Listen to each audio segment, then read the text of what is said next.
বিদ্যুৎ খাতে কিন্তু এবার অনেক ভর্তুকি কমে গিয়েছে। ভর্তুকি কমে গেলেই কিন্তু গত বছর বা এর আগের বছর বা পূর্বের সময় আমরা দেখেছি, যখনই ভর্তুকি কমে যায় তখনই হচ্ছে গ্রাহক পর্যায়ে বিদ্যুতের দাম বাড়ানো হয়।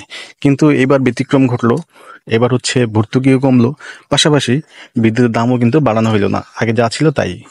এ থেকেই বোঝা যাচ্ছে যে বিগত সময়ে যারা লুটেপুটে খাইছে, চুরিচামারি করে খাইছে, বিদ্যুৎ বিভাগটাকে ধ্বংস করে ফেলছে, বিদ্যুৎ নামের এই হাতিয়ার দিয়ে জনগণের, সাধারণ মানুষের পকেট থেকে টাকা হাতিয়ে নিয়েছে, তারা কিন্তু এখন আর সেই কাজটা করতে পারছে না।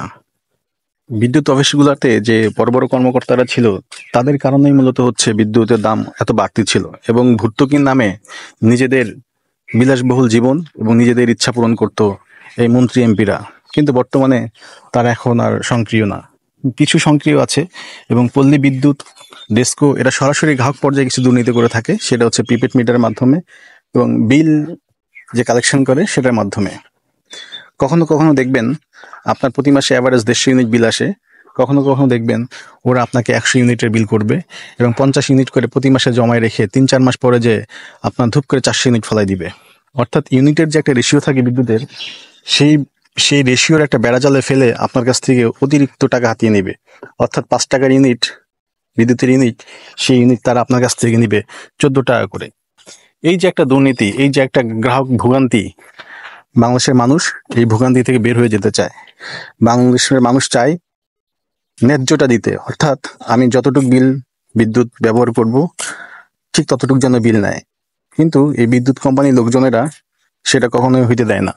হয়তো বা উপর থেকে নির্দেশনা থাকে, তোমার এলাকা থেকে, তোমার অঞ্চল থেকে এত কিলোওয়াট, এত ইউনিট কালেকশন করবা, কিভাবে করবা, কোথেকে করবা কিছুই জানি না। এই চাপে পড়ে হয়তো বা বিদ্যুতের লোকজনেরা এইরকম সহজ সরল মানুষদের সাথে দুর্নীতি করে থাকে।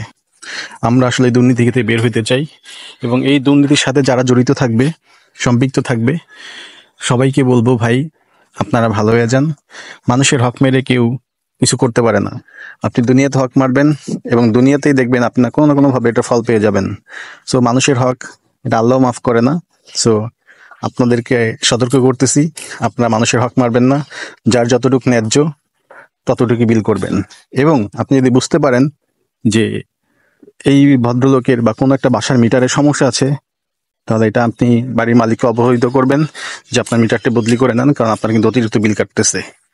আপনার ছোট্ট একটা ইনফরমেশনে ওই লোকের টাকা বেঁচে যাবে এবং ওই লোক আপনার জন্য মন থেকে দোয়া করবে। ভালো থাকবেন সবাই।